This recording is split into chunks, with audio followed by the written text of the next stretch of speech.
যে খবরের দিকে আজ নজর রাখতেই হচ্ছে, আজকে থেকে সংসদে বাদল অধিবেশন শুরু। আর 25 দিনের অধিবেশনে একাধিক বিল পেশ হবে। নারী সংরক্ষণ সংশোধনী বিল, ডিলিমিটেশন বিল পেশের পরিকল্পনা রয়েছে। আরও একাধিক গুরুত্বপূর্ণ বিল আজ পেশ হতে চলেছে।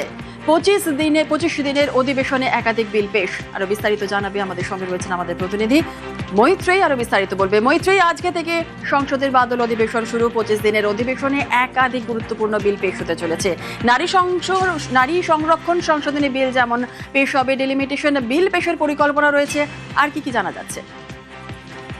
একেবারে দেখো, আজ থেকে বাদল অধিবেশন শুরু হতে চলেছে এবং এই বাদল অধিবেশনে কিন্তু যথেষ্ট শোরগোলপূর্ণ হবে, তেমনটাই কিন্তু ইঙ্গিত গতকাল সর্বদলীয় বৈঠক থেকে পাওয়া গিয়েছে।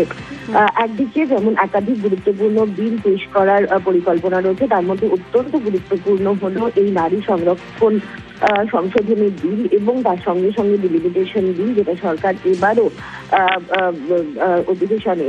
অধিবেশন চলাকালীন পাশ করানোর চেষ্টা করবে। এর পাশাপাশি উচ্চশিক্ষা বিল, আয়কর সংরক্ষণ বিলের মতো গুরুত্বপূর্ণ বিল রয়েছে এবং এফসিআর বিলের মতো গুরুত্বপূর্ণ বিলও কিন্তু এবার এই অধিবেশন চলাকালীন, অর্থাৎ যে 19 দিনের যে সিটিং সেশন চলবে তাতে পাশ করানোর চেষ্টা করবে। এবং তার মধ্যে অন্যতম গুরুত্বপূর্ণ একটি বিল আজকেই পেশ করতে চলেছে সরকার। এর পাশাপাশি সুপ্রিম কোর্ট এটা যেরকম একদিকে রয়েছে যে একাধিক গুরুত্বপূর্ণ বিলের বিষয়, অন্যদিকে তেমন রাজনৈতিক টানাপোড়েন রয়েছে।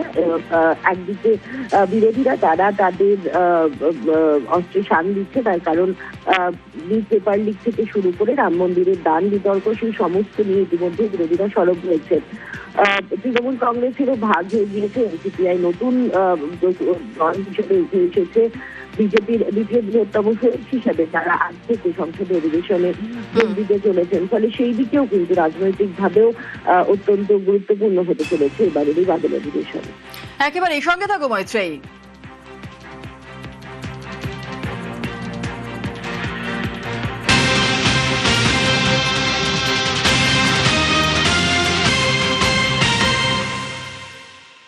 আর জাতীয় সঙ্গীত ও জাতীয় স্তোত্রের অবমাননা করলে 3 বছরের জেল। আর আজ বাদল অধিবেশনের প্রথম দিনেই এই মর্মে বিল আনছে কেন্দ্রীয় সরকার। এই বিষয় নিয়েও বিস্তারিত জানাবে মৈত্রেয়ী আমাদের সঙ্গে রয়েছে। মৈত্রেয়ী, দেখো, জাতীয় সঙ্গীত বা রাষ্ট্রগীত বন্দে মাতরমকে জাতীয় সঙ্গীত জনগণমন সমমর্যাদা দিতে আজকে বাদল অধিবেশনের প্রথম দিনেই সংশোধনী বিল আনার সিদ্ধান্ত নিয়েছে কেন্দ্র এবং আজকে অমিত শাহ সেই বিল পেশ করতে চলেছেন রাজ্যসভায়। এই জাতীয় সম্মান আইনের সংশোধনের পর যে মর্যাদা জনগণমন পেত, সেই মর্যাদাই কিন্তু বন্দে মাতরমও পেতে চলেছে। অর্থাৎ জাতীয় সঙ্গীত, জাতীয় প্রতীক এমনকি সংবিধান, তার অবমাননা করলে 3 বছর পর্যন্ত ফৌজদারি শাস্তির মুখেও পড়তে হতে পারে অবমাননাকারীকে। সেই বিলেরই কিন্তু আজকে পেশ করতে চলেছেন অমিত শাহ রাজ্যসভায়। একেবারে সঙ্গে থাকো মৈত্রেয়ী। আমাদের ফান্ডামেন্টাল ডিউটি জাতীয় সঙ্গীতকে, জাতীয় গানকে সম্মান দেওয়া। আমাদের রাজ্যে তো গুন্ডা দমন আইন ছিল, তারপরে তো গুন্ডামি হয়েছে, তাই রাজ্য সরকারকে নতুন করে গুন্ডা দমন আইনে কিছু সংযোজন করতে হয়েছে। তেমন ওই যে 1971 সালের আইন, সে আইনে নিশ্চয়ই কিছু সংশোধনের কথা ভাবছে, যাতে করে জাতীয় গানকে ভারতবাসীর প্রত্যেকটা 140 কোটি ভারতবাসী, ধর্ম জাতি বর্ণ নির্বিশেষে তারা যাতে মান্যতা দেয়, সম্মান দেয়। যারা নিজের দেশে জাতীয় গানকে, জাতীয় সঙ্গীতকে সম্মান করে না, তারা কি দেশকে সম্মান করবে? এটা একটা চ্যালেঞ্জ, এটা একটা সাধু প্রস্তাব, সাধু উদ্যোগ। ধন্যবাদ জানাচ্ছি। রাজ্যের সরকারি শিক্ষা প্রতিষ্ঠানে বাধ্যতামূলক করা হয়েছে বন্দে মাতরম। আর এই নিয়ে কড়া বার্তাও দিয়েছেন মুখ্যমন্ত্রী শুভেন্দু অধিকারী। সঞ্জীবনী মন্ত্র বন্দে মাতরম, এটা আমরা বিদ্যালয়ে, কলেজে, শিক্ষা প্রতিষ্ঠানে, সরকারি সাহায্যপ্রাপ্ত সমস্ত প্রতিষ্ঠানে প্রার্থনা সঙ্গীতে কার্যকর করেছি। আমরা দেখছি দাঁড়াতে তো বাধ্য হচ্ছে, অনেকে ঠোঁট নড়ছে না, ঠোঁটটাকেও নাড়াতে হবে, একটু সময় লাগবে। দাঁড়িয়ে তো পড়ছে, সরকার বলেছে, কিন্তু ঠোঁট নড়ছে না, সেটাও করব আমরা, ভরসা রাখুন। যে প্রত্যাশা, যে আশা, যে স্বপ্ন আপনারা আমাদের নিয়ে দেখেছেন, পূরণ করার দায়িত্ব আমাদের, আমরা সেটা করব। কংগ্রেস বন্দে মাতরমকে খণ্ডিত করেছে। বন্দে মাতরম খণ্ডিত না হলে দেশভাগ হতো না, মন্তব্য বিজেপি সাংসদ শ্রমিক ভট্টাচার্যের। অনেক আগে এর মর্যাদা পাওয়া উচিত ছিল। সারা ভারতবর্ষের স্বাধীনতা আন্দোলন, সারা ভারতবর্ষের সাংস্কৃতিক জাতীয়তাবাদ যে মন্ত্রে উদ্দীপ্ত হয়েছিল, স্বাধীনতার পর উপযুক্ত মর্যাদা পায়নি। কংগ্রেস বন্দে মাতরমকে খণ্ডিত করেছে। বন্দে মাতরম খণ্ডিত না হলে দেশটাও খণ্ডিত হতো না। জাতি, ধর্ম, বর্ণ নির্বিশেষে বন্দে মাতরম শিহরণ জাগায়। প্রত্যেকের গাওয়া উচিত, মন্তব্য কেন্দ্রীয় শিক্ষা প্রতিমন্ত্রী সুকান্ত মজুমদারের। বন্দে মাতরম ভারতবর্ষের স্বাধীনতা আন্দোলনে অত্যন্ত গুরুত্বপূর্ণ ভূমিকা পালন করেছে এবং বন্দে মাতরম এমন একটা গান, জাতি, বর্ণ, ধর্ম নির্বিশেষে যে গান গাইলে পরে দেহের মধ্যে, মনের মধ্যে শিহরণ তৈরি হয়, দেশমাতৃকার প্রতি মাতৃত্ববোধ, শ্রদ্ধাবোধ জাগে। আর এই নিয়ে দিলীপ ঘোষ কি মন্তব্য করেছেন শোনাবো। এটা কম্পালসারি করা উচিত, কারণ জাতীয় পতাকা থেকে জাতীয় সঙ্গীত, জাতীয় প্রতীককে নিয়ে এখানে অনেক হাসি মজাক করা হয়। সে অধিকার কারো নাই, রাষ্ট্র সর্বোপরি, এটা আমাদেরকে শেখাতে হবে। আর যে মানবে না তার জন্য আইনি ব্যবস্থা হবে। জাতীয় সঙ্গীত ও জাতীয় স্তোত্র গাইতে কারোর বাধা থাকতে পারে না, মন্তব্য সন্দীপন সাহার। বন্দে মাতরম এবং জনগণ মন একটা আমাদের ন্যাশনাল অ্যান্থেম, আরেকটা আমাদের ন্যাশনাল সং। এবার এই দুটোর সমর্থনে যদি বিল আনা হয় এবং সেই বিল পাস, আমরা তো ইতিমধ্যে বিধানসভাতে বন্দে মাতরমও করছি, জনগণ মনও করছি। একটা ন্যাশনাল অ্যান্থেম, একটা ন্যাশনাল সং, তো এটা গাইতে তো কোথাও কোনো কারোর বাধা বা অসুবিধা থাকতে পারে না। বিজেপিকে নিশানা অধীর রঞ্জন চৌধুরীর।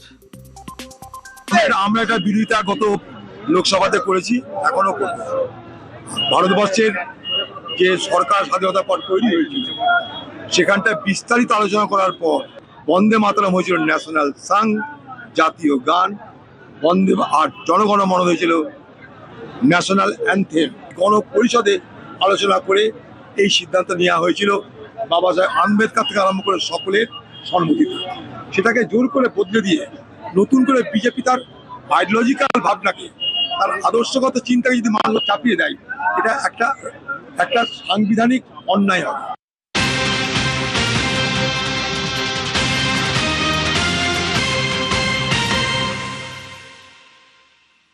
জাতীয় সম্মান অবমাননা প্রতিরোধে সংশোধনী বিলে আপত্তি। অমিত শাহকে চিঠির পর এবার রাজ্যসভায় নোটিশ। আর রাজ্যসভায় নোটিশ সিপিআইএম সাংসদ জন ব্রেটাসের।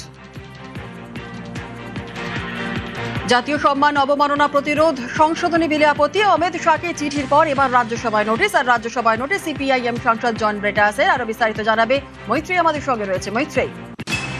দেখো, গতকালই কেন্দ্রীয় স্বরাষ্ট্রমন্ত্রী অমিত শাহকে এই বিল পেশের আপত্তি জানিয়ে চিঠি লিখেছিলেন জন ব্রেটাস, এবং আজকে আর্টিকেল রুল 67 অনুযায়ী আপত্তি জানিয়ে নোটিশ দিয়েছে জন ব্রেটাস। এই যে prevention of insult to national honour amendment bill 2026-এর ইন্ট্রোডাকশনে আপত্তি জানালেন জন ব্রেটাস।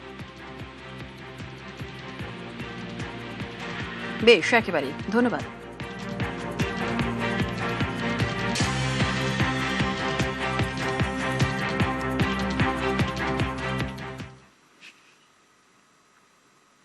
খেলা শুরুর আগে ম্যাচ প্রায় পকেটে। সংসদের দুই কক্ষে ভাঙা গড়ার খেলায় জয়ী বিজেপি। হিসেবটা এমন দাঁড়িয়েছে যে হাত বাড়ালে নিরঙ্কুশ সংখ্যাগরিষ্ঠতা। সংবিধান সংশোধনী যে কোনো বিল পাশ করানো এখন জলের মতো সোজা।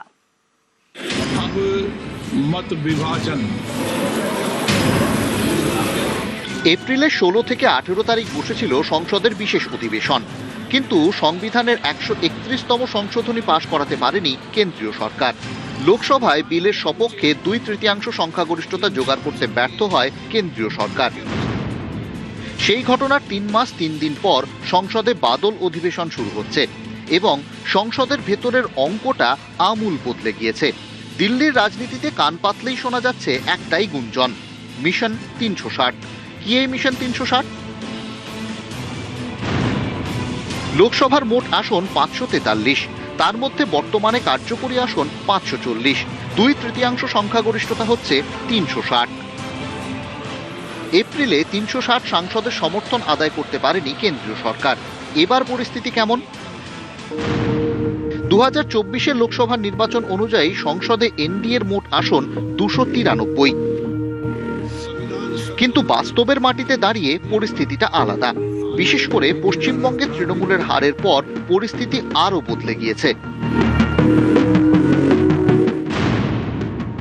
কাকলি ঘোষ দস্তিদারের নেতৃত্বে তৃণমূলের 20 জন লোকসভা সাংসদ ত্রিপুরার আঞ্চলিক দল এনসিপিআইতে যোগ দিয়েছেন এবং এনসিপিআই এনডিএকে সমর্থনের কথা স্পিকারকে জানিয়ে দিয়েছে।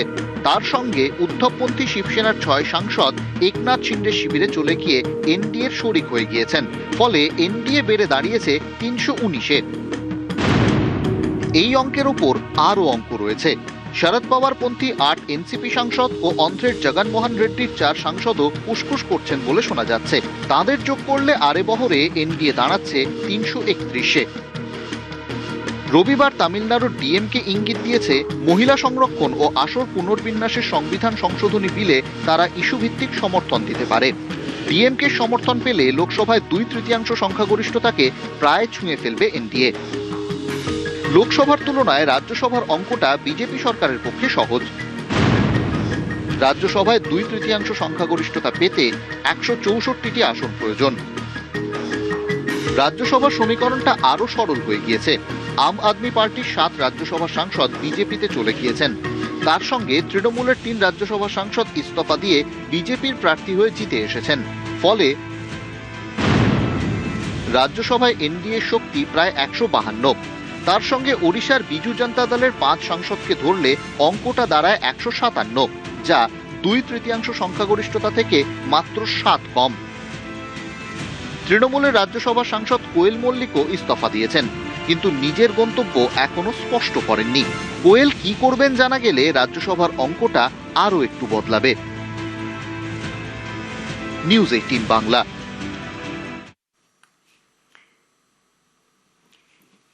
সন্তোষ মিত্র স্কোয়ারের দুর্গাপুজোর থিম বন্দে মাতারাম। কাল হয়ে গেল খুঁটি পুজো, আর তারপরেই থিম প্রকাশ। সন্তোষ মিত্র স্কোয়ারের দুর্গাপুজোর এবার 91 পা। বন্দে মাতারামের 150 বছর, আর তার সঙ্গে শ্যামাপ্রসাদ মুখোপাধ্যায়ের 125তম জন্মজয়ন্তী। সব নিয়েই সন্তোষ মিত্র স্কোয়ারের পুজোর থিম। অধ্যক্ষ সজল ঘোষের কথায় হয় দেখতে হবে, না হলে 1 বছর পস্তাতে হবে।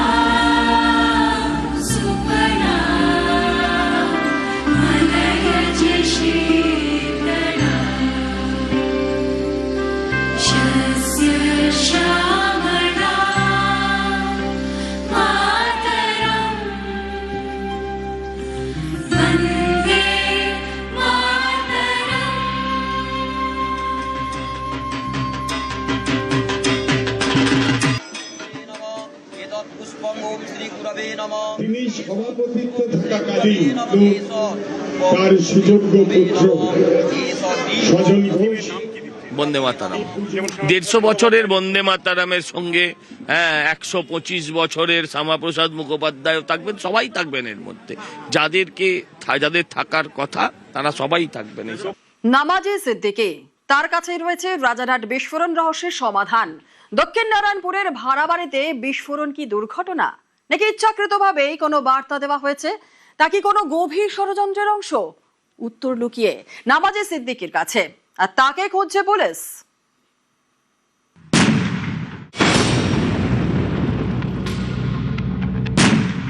রাজারহাটের দক্ষিণ নারায়ণপুরে বিস্ফোরণের পেছনে বড় ষড়যন্ত্র। বিস্ফোরণের অভিঘাত ভাবাচ্ছে গোয়েন্দাদের। এখনো বিস্ফোরণের ঘটনায় 2 জনকে গ্রেফতার করেছে পুলিশ, জালে মোহাম্মদ শামীম ও ব্রোকার শাহেন শাহ। ধৃতদের গ্রেফতারের পরও বেশ কিছু প্রশ্নের উত্তর খুঁজছেন তদন্তকারীরা। বেছে বেছে বিমানবন্দরের কাছেই কেন ঘর ভাড়া? ধৃত ব্রোকার শাহেন শাহরই বা কি ভূমিকা? কাছেই এয়ারপোর্ট হওয়ায় কি নারায়ণপুরে ঘর ভাড়া? কেনই বা ব্যাগে করে ভাড়া বাড়িতে বোমা পাচার? ঘরে কি কি বোমা রাখা ছিল? ঘরে বোমার মশলা রাখা ছিল কি? পুলিশের প্রাথমিক অনুমান ঘরে শুধু সুতলি বোমা ছিল না। পুলিশের অনুমান সুতলি বোমার পাশাপাশি মশলাও রাখা ছিল ঘরে। ধৃত মোহাম্মদ শামীম ও ব্রোকার শাহেন শাহকে জেরা করে সেই সব প্রশ্নের উত্তর খুঁজছে পুলিশ। যদিও জিজ্ঞাসাবাদে তারা অসহযোগিতা করেছেন বলে সূত্রের খবর। গোয়েন্দাদের প্রথম থেকেই সন্দেহ ছিল যে এই বিস্ফোরণের পেছনে আরো বড় কোনো মাথা রয়েছে। ধৃতদের ম্যারাথন জেরা করে মাস্টারমাইন্ড নামাজি সিদ্দিকীর খোঁজ পেয়েছে পুলিশ। নারায়ণপুরে বিস্ফোরণের ঘটনায় মাস্টারমাইন্ড নওয়াজউদ্দিন সিদ্দিকী তার বাড়ি এই নারায়ণপুর এলাকায়। বিগত বহু বছর ধরেই তিনি এখানে বসবাস করেন। আগে লরি চালাতেন, পরবর্তী ক্ষেত্রে তার স্ত্রী জানাচ্ছেন তিনি ওলা চালান, কিন্তু পরবর্তীতে দুদিন ধরে তিনি বাড়িতে আসেন না। পুলিশি জিজ্ঞাসাবাদ যে দুজনকে গ্রেপ্তার করা হয়েছিল, শামীমকে গ্রেপ্তার এবং শাহনওয়াজকে গ্রেপ্তার, দুজনকে গ্রেপ্তারের পরবর্তী ক্ষেত্রেই মূল মাস্টারমাইন্ড হিসাবে নওয়াজউদ্দিন সিদ্দিকী তার নাম উঠে আসে। ধৃতদের জেরা করে পুলিশ জানতে পেরেছে নামাজি সিদ্দিকীর নির্দেশেই ঘর ভাড়া নেয় শামীম। ঘর ভাড়া সহ একাধিক ক্ষেত্রে টাকা দেয় সিদ্দিকী। নামাজের কথায় বোমা মজুতের দাবি শামীমের। আরো বোমা মশলা আনার পরিকল্পনা ছিল, বাড়িতেই বোমা তৈরির পরিকল্পনা ছিল। পুলিশের দাবি বিস্ফোরণের পরও এলাকায় ঘোরাঘুরি করেছেন নামাজি সিদ্দিকী। যদিও পরিবারের দাবি ফাঁসানো হচ্ছে নামাজি সিদ্দিকীকে। একটা ড্রাইভার, হ্যাঁ, তার বাড়ির অবস্থাটা দেখেন, সে ফান্ডিং করবে, ওকে ফাঁসানো যাচ্ছে, ফাঁসানোর এটা মানে হচ্ছে, আর কিচ্ছু নেই এর মধ্যে। আপনারা মোহাম্মদ শামীমকে চেনেন? শামীম বা আমি কাউকে চিনি না। 2 दिन से नहीं है, ड्यूटी गया है। कहाँ पे गया है? बोल के जाएगा हमको, ड्यूटी सिर्फ बोला ड्यूटी गया। कंप्लेन हुआ, वो ऐसे फंसाया जा रहा। फंसाने को तो बहुत कुछ फंसा, आपको भी तो फंसा सकता है लोग।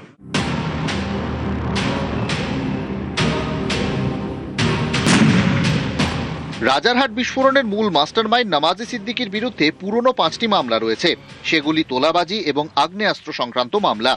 রাজারহাট থানা, নারায়ণপুর থানা, এয়ারপোর্ট থানা এবং কাশীপুর থানায় এই নামাজির বিরুদ্ধে একাধিক পুরনো মামলা রয়েছে। এবার সেগুলোও খতিয়ে দেখা হচ্ছে পুলিশের পক্ষ থেকে। রাজারহাট থেকে অনুপ চক্রবর্তী, নিউজ 18 বাংলা।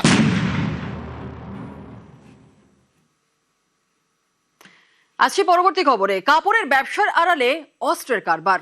অশোকনগরে এক মহিলার ব্যাগ থেকে উদ্ধার বিপুল পরিমাণে আগ্নেয়াস্ত্র, কার্তুজ। পুলিশের জালে রিভলভার লেডি।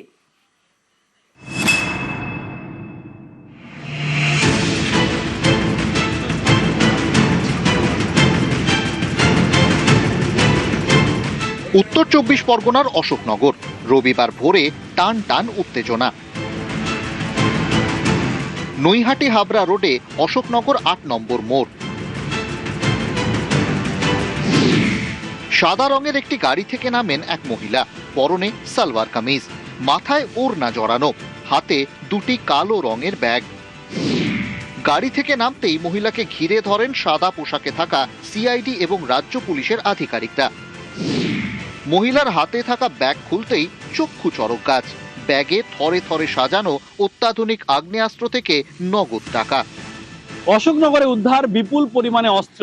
এক মহিলা অর্থাৎ নৈহাটি এলাকা থেকে পুলিশ তার পিছন নেয় এবং যখন অশোকনগর 8 নম্বর এলাকায় আসে তার কাছে 2টি কালো রঙের ব্যাগ ছিল। সেই ব্যাগ খুলতেই দেখা যায় যে বিপুল পরিমাণে অস্ত্র রয়েছে, 200 রাউন্ড কার্তুজ এবং সেখানে রয়েছে 6টি আগ্নেয়াস্ত্র, দামি অত্যাধুনিক আগ্নেয়াস্ত্র এবং 12,000 টাকা। অনেক কিছু অস্ত্র আর আর্মসগুলো রিকভারি হয়েছে। ও তো প্রথমে জবলপুর থেকে বেরিয়েছে, তারপরে এখানে এসছে, তারপরে কোথায় ডেস্টিনেশন এগুলো it's a matter of investigation. Route পর্যন্ত গিয়ে যারা যারা ইনভলভ আছে সবাইকে আমরা অ্যারেস্ট করব।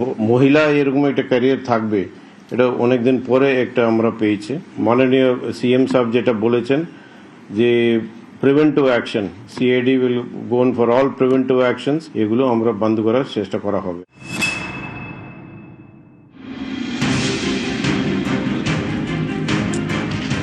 পুলিশ সূত্রে খবর, ধৃত মহিলার নাম পূজা বিশ্বাস। তার কাপড়ের ব্যবসা। অভিযোগ এই ব্যবসার আড়ালেই চলত অস্ত্র পাচার।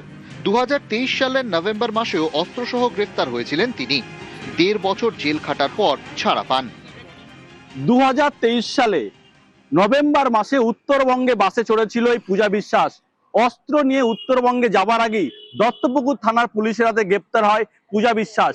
তারপরে বছর দেড়েক জেল খাটার পরে তিনি আবার জামিন পান। নতুন করে আবার সেই কাপড়ের ব্যবসা অর্থাৎ পুরনো কাপড়ের ব্যবসা নিয়ে তিনি এলাকায় ফেরি করতেন, আর এই কাপড়ের আড়ালেই চলতো অস্ত্র কারবার। মা এর আগেও কি অ্যারেস্ট হয়েছিল?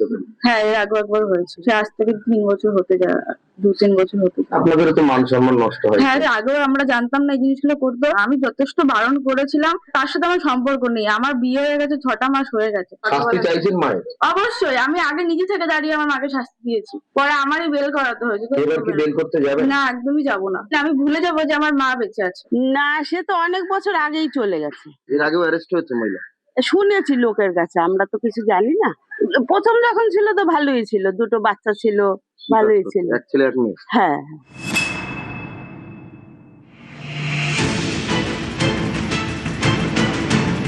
পুলিশের অনুমান অশোকনগরের ঘটনায় আন্তঃরাজ্য অস্ত্র পাচার চক্রের যোগ রয়েছে। পূজা বিশ্বাসের কাছ থেকে পাওয়া গিয়েছে শিয়ালদা থেকে বিহারের জামালপুর যাওয়ার ট্রেনের টিকিট। তদন্তকারীদের অনুমান বিহারের মুঙ্গের হয়ে বাংলায় অস্ত্র আনছিলেন তিনি। তার আগেই তাকে পাকড়াও করে পুলিশ। তৃণমূল আমলে মানুষের হাতে রোজগার ছিল না। যখন মানুষের হাতে বৈধ রোজগার থাকে না, মানুষ তখন রোজগারের অবৈধ পথ খোঁজে, কারণ মানুষ তো না খেয়ে বেঁচে থাকবে না। তো তৃণমূল আমলে এবং তার আগে বামফ্রন্ট আমলেও শিল্পায়ন না হওয়াতে লোকের হাতে কাজ নেই, সেই জন্য মানুষ এই ধরনের অবৈধ কাজকর্ম বেছে নিয়েছে। এবং গত সরকারের সময় এটাকে আটকানোর কোন রকম চেষ্টাও করা হয়নি প্রশাসনের তরফ থেকে।